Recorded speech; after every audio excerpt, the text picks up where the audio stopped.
I'm Kenneth, a relationship coach and a psychotherapist. Every relationship is different, and every breakup is different. Work with me, and you'll get professional help on your situation. Just click on the link in the description below, or go to my website, askcraig.net.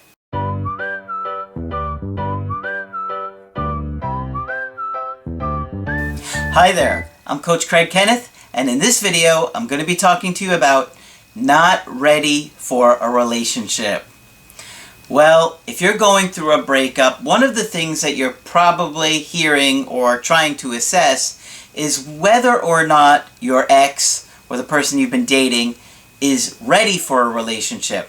And sometimes they'll tell you they're not, they can't do it, and it can be very, very difficult to hear and to accept. You've been in a relationship with them for a while, so you're wondering, well, how come all of a sudden now you can't do this? Well, it's really complicated, and there is a lot to a relationship. Okay, so obviously, I always talk about attachment and how our early attachments that we formed with our caregivers has a direct correlation with our romantic relationships.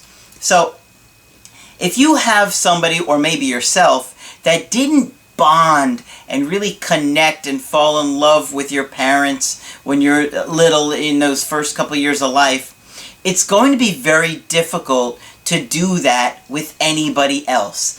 You got to take a look at the big picture and realize, in that early life, was their mother primarily, dad too of course, but mom is really honestly more important, was mom really affectionate? Was she present with the baby when they were a baby? Did she give a lot of love or attention and constantly change them and play with them and hold them? That is when the baby learns to attach, and that's how we learn to attach to others in this world. And when that doesn't happen, we struggle to have healthy attachments for the rest of our life. So maybe we had parents that worked all the time, or they were alcoholics or drug addicts, or they had a depression.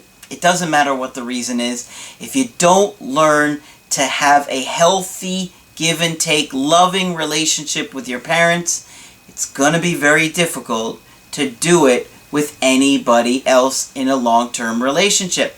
As an adult, it can be very difficult to maintain a relationship because you have two people that each have their own set of needs, beliefs, thoughts, and feelings, and then you have the relationship which needs to be taken care of almost like a living entity, right? It constantly needs to be nurtured and taken care of, and if it's not going to survive, right? So it can be really difficult to look at your partner who maybe has been with you for 6 months, 8 months, a year, even, 2 years, whatever. It doesn't matter how long it's been, and see that they are struggling to maintain that relationship. Because, one of the things you want to look at is how do they do with their family? What is their relationship like with their parents? Now, granted, it can be very different than what it was when they were small children, but sometimes you'll see someone say, well, they hate their dad, they hate their mom, they're so angry at their mom or their dad, they hang up on them, they're rude to them, they don't want to spend any time with them. If that's the case, then you're looking at somebody that probably has some real attachment issues. And as an adult, let's face it, you make sacrifices to be in a relationship. Of course, the goal is that, it's worth it, It's supposed to double your joy and divide your grief. But oftentimes, when we have a lot of issues in our past, it divides the joy and doubles the grief. And we have all these unmet needs that we place on them, and we have these unconscious roles that we put people into, and we just might not be able to handle the same level of closeness as the other partner, and so it can be a really tricky situation to make a long-term relationship work. And oftentimes what we do is we start to become negative with our partner, and it's really a way to manipulate them. I did a coaching with a guy today where he was very frustrated that his partner was not getting a better job. And so it was driving him crazy because he felt all the responsibility was on him to do nice things and to pay for everything. And he was very frustrated with his partner saying, you won't get a job. I need you to get a better job. I need you to try, do this. You are more than capable to do this. That way we can have a better lifestyle. Well, that was a big part of the problem. But what happened is that when he was in that situation, getting frustrated, disappointed, hurt, he felt like his partner wasn't doing what they could to better the relationship, and he didn't feel cared about. So what did he do? He wound up breaking up with his partner because he was so frustrated with the situation. He didn't want the relationship to end, but he wasn't getting what he wanted, so it was a manipulation, right? Trying to manipulate the other person. I'm going to end this relationship, not because I don't love you, but because you won't do what I want. And we tend to unconsciously do these things all the time with our partner. We don't realize it. There's so much that goes on in our unconscious that we are unaware of. And so, you know, if you start to become negative with your partner, you're trying to negate them. You're trying to dominate them. You are trying to take over them, and you don't care. That it's like you're imposing on them, and you're trying to be bigger and make them smaller. Well, when you do that, they don't feel safe. As a matter of fact, it feels like physical pain. It feels like they're dying because you are trying to negate their very existence. That is why it is very, very important to make your partner feel safe in a relationship. And I'm not just talking about physical safety, where of course that's very important, but I'm talking about emotionally safe, where they can say to you, hey, this is bothering me, or they can do the things they want to do. They can go out with their friends and you trust them. When you have that jealousy or that anger, you are going to be controlling and manipulative. You may start blowing up their phone. Where are you? Who are you with? What are you doing? And then your effort of trying to pull them close to you winds up pushing them away. So there is tremendous amount of skill and ability to attach and to feel safe with your partner and to be accepting of your partner and to love your partner. It takes a lot to make a long-term relationship work. And as many of you guys are finding out, you weren't doing those things in your relationship. Now you're beating yourself up and you're saying to yourself, I wish I had found your channel sooner. I wish I had talked with you sooner. Well, that's why I'm here, to try and help you correct these things, look at your situation, help you out, and give you feedback that's going to help you grow and make long-lasting changes. And you might not have been ready for the relationship, and you may be saying to yourself, I want that relationship, I need that, but you might not have been ready. What is your relationship like with your friends? How well do you get along with other people? How well do you get along with your boss? How well do you get along with your parents? How well did you get along with your other partners? Did they break up with you? Did they get tired of this certain thing that you were doing constantly and you ignored them as well? Like if you talk to 3 of your exes, would they tell you the same thing that your ex is telling you now? Would they have the same complaints? Or would it be different things? Something to think about. But I've got a good email today from a woman in her early 30s. And she was dating a guy that was roughly the same age, on and off, for 2 years. Okay? Now the breakup was about 9 months ago, and this is what she said. I met Brandon when I was dating an extremely emotionally abusive ex. I didn't like Brandon when I met him. He ended up being really sweet, would always talk to me at parties while my ex ignored me. would always have wine put aside for me at his house, would always take care of me while out. This friendship went on for about a year and a half before I broke up with my ex. It wasn't sexual or romantic, although I did start to develop strong feelings for him. So you can see that this guy, Brandon, was treating her very well. The ex was treating her awful, so she started to develop feelings for him. And that seems, like she was getting neglected for a long time, so of course someone's treating her good, and even though, she didn't cheat, she was probably thinking, why am I settling for this when this guy's treating me so much better? As far as his parents go, he always said how much he loved his mom and respected his dad. His dad was extremely high ranked in the military. I think his parents were somewhat negligent and were extremely strict with him. Both Brandon and his brother appear to have avoidant attachment styles.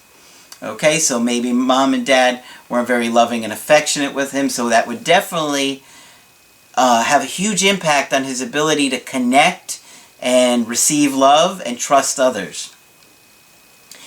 He claimed I had communication issues. However, when issues came up, he wouldn't answer my phone calls or respond to my texts or emails, giving no opportunity to contact him. So maybe he was doing a little projecting there, right? If you think about it, he's saying, you don't know how to communicate. But then, problem comes up, and he's not the one that's able to communicate. So it sounds like he might have been getting mad at her for his behavior. I was extremely hurt by the breakups. Tried to send a few messages and emails to figure out what was going on that upset him.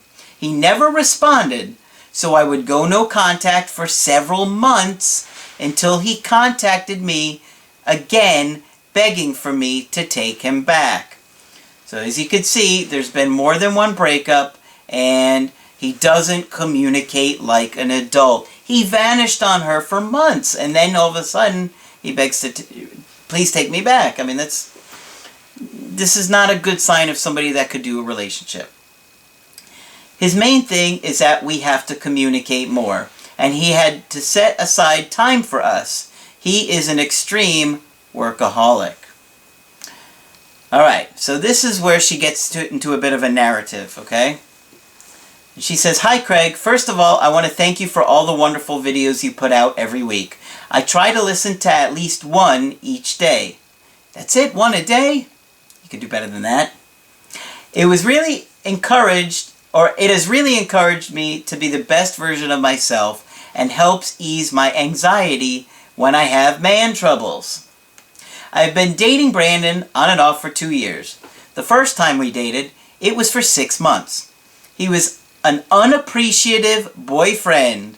He never took me out, was rarely engaged when we spoke, and frequently blew me off. Wow, sounds wonderful. I can see why you liked him a lot. I went above and beyond and was always cooking for him and planning dates for us. I took him to Vegas, paying the bulk of the expense. So you can see that she is very invested in him. At least this was the first time they started dating. Doing everything to try and please him, take care of him, and he's disengaged, neglecting her, and, just kind of going for the ride. She's invested, he's not. The entire trip we did everything he wanted, but did very few of my activities. Despite that, we had a lot of fun together. He then traveled for a couple of months. He came home right before Valentine's Day. So I asked him if we could celebrate it since we hadn't seen each other in months. He declined and insulted me heavily. Okay, so this is a problem. You haven't seen this guy in months. I think it's more than reasonable to say, can we spend Valentine's together? And not only does he decline, but he insults you? Not a good sign. At that point, I snapped and told him to F off. He threw several insults at me, at which point we were done. And I could see why you were done with that, because he's gone for a while. You make a simple request to do something for Valentine's Day, and instead you get declined and insulted. 5 months later, he contacted me. And by the way, see that right there? 5 months later, he contacted me. Just wanted to point that out for all you guys that never think your ex is going to come back. And you say, oh, it's been 3 months, it's been 4 months. Here we go, 5 months later. He told me he loved me, he messed up severely, and begged for forgiveness. I agreed to meet him for coffee. Sparks flew, and we reunited. This time, he was a better boyfriend. He was far more attentive to me, made sure to set aside a date night each week, although I planned it, and he always said he loved me. We went to New Orleans, and it was the best trip either of us had. He discussed timelines with me when we would get engaged, get married, and have kids. Then, as suddenly as it started, he withdrew completely. What do you think is going on there? I'll tell you in a minute. He started trying to pick fights. My best friend from high school was visiting me for the weekend, and he expected me to ditch her on our girls' night to go to his house. I told him I couldn't do that, and he would have to wait an hour or so. I could make sure she was settled. He then completely ghosted me. Wow. So, all of a sudden, he's saying, I want to have kids with you, I want to have a family with you, I want to do all of this amazing stuff with you. And then he withdraws and starts fighting her. Well, what I think happened with this guy is he probably fantasized about doing all of those things with her. Then when it came out of his mouth and he started to think about it, he thought to himself, I don't want that. Or this guy's not very conscious of his internal thoughts, at least that's the vibe that I get. So he probably was just feeling scared and just vanished, right? He ghosted her. 4 months after the ghosting, I ran into him and completely told him off. Good for you. I don't blame you. He begged for forgiveness. I missed him and decided to give him a chance. This time around, he was extremely attentive, took me on dates, spent most nights at my house. He even introduced me to his friends and co-workers as the love of his life and his future wife. Oh boy, here we go again. Everything was amazing. Then, as suddenly as it started, it ended. Out of the blue, he ghosted me again. No fight, no warning, nothing. I would have been so mad. I would never want to talk to this guy again. I mean, how could he continue? This is not the first, it's like the third time he's done this. It has been 9 months and he has started desperately contacting me. He hasn't done any work on himself. He hasn't been to a counselor for his PTSD. I'm suspicious he might have a prescription drug addiction. Okay, so we've got major issues here. 2 major issues here. PTSD and prescription drug addiction. And my guess is that your hunch is probably right.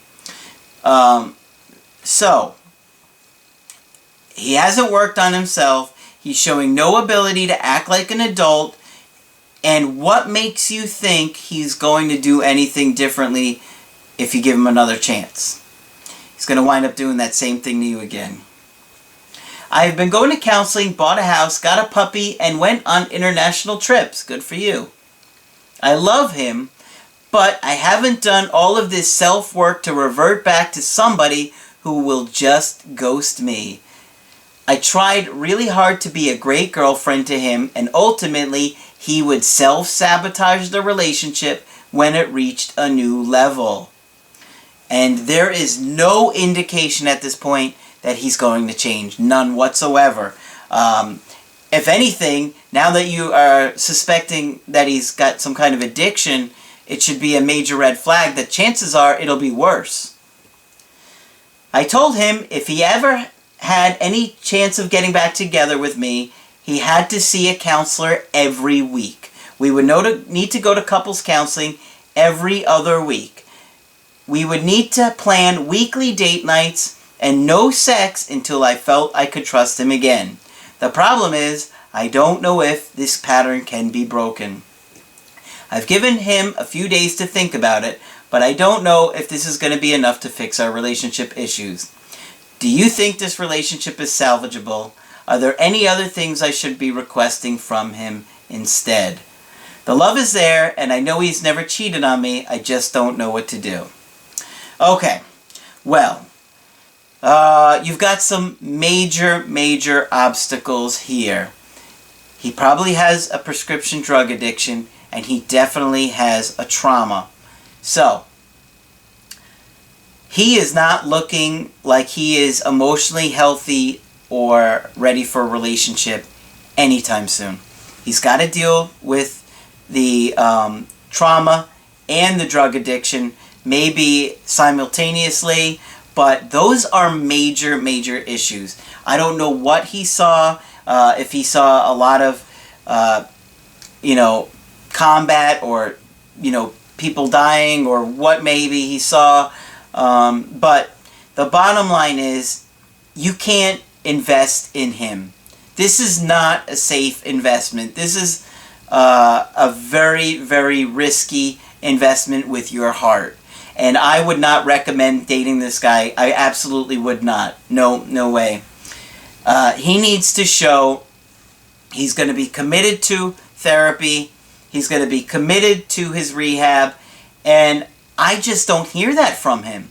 I mean, if you were saying he is in therapy, he is going to therapy every week, he's dealing with his addiction, he's going to AA, he's doing that even then, it's a long shot. Because you're at an age where you probably want to start a family soon. And what are the chances that he is healthy enough to do stability? That if you get pregnant, he can be a good dad. And he can handle that. Long term, day in, day out, committed to you, committing to your family. I don't think this is a good risk to take, personally. I hate to say it, but he has to be a fully functional, healthy adult. And he's not showing that, and he's not really showing any real desire. If he was, he would have done it during that 9-month break, but he hasn't. He comes back, he's begging for you. I think he's just using you like an object, right? I'm anxious, I'm scared, I'm alone, I'm addicted, I've got trauma. He's using you as a crutch. And I suspect he probably cares about you, but when somebody's got an addiction like this, it's a real problem, and he's got to get that taken care of before anything, before he even consider, even think about a relationship. He's got to deal with this. It's a real big problem. He'll be lying. He'll be sneaking out. He'll be hiding. He'll be putting the addiction first. He will say and do whatever he has to get that addiction taken care of. You will be way down on the level of importance when he's going through something like this. And he's got trauma. I don't know what kind of trauma it is, but I'm sure it was severe. Just that. And then you look at how many times he's already done this to you. No explanation, no fight. I mean, he just vanishes for months at a time, and then he thinks he can come back into your life like nothing and just convince you to take you back. I'm sorry. I would not recommend you giving this guy a chance anytime soon. Even with the therapy, even with the couples counseling, he's still got a long way to go before he gets there, and you really don't want to put your life on hold. And because the other thing is, even if he does this, even if he's in therapy for 6 months and does get rid of the addiction, who's to say that 2 years later he's not going to go back to it? Because he's got a big history here and pattern of vanishing on you and disappearing on you. So You're taking a risk. I personally wouldn't recommend it, honestly, and it's sad because, you know, I'm sure you really care about this guy and love him, but you got to put yourself first here. If you do want to give him another chance, then I would absolutely make him do like 6 months minimum of counseling and Alcoholics Anonymous. I would seriously get into Al-Anon for yourself, because you don't know what is going to come with this behavior. You need to prepare yourself to look for the little things, or how to handle things that you wouldn't even know what to look for or to do. You know what I mean? So I would say make him work for quite a while on himself before you get into any kind of commitment with this guy. He's got to do it on his own. And like I said, my gut is kind of telling me that he might be kind of using as a crutch a bit. So you got to always think about who this person is as a whole. What is going on in their life? What are they able to do with their friends, with their family? Are they able to do these kind of relationships? Because a commitment requires sacrifice. It requires putting your other partner first sometimes. It requires giving up other people that you might want to date or be romantically involved with. So it requires a lot of selflessness as well. And, you know, when people are addicted, they tend to be extremely selfish. So you got a lot to think about, and tough situation, very sad. But if you want to get my help personally, just go to my website, askcraig.net, sign up for the coaching option that works best for you. I do email coaching, I do Skype coaching, I have emergency Skype coaching. But that's it for this video. I'm Coach Craig Kenneth, and I will talk with you soon.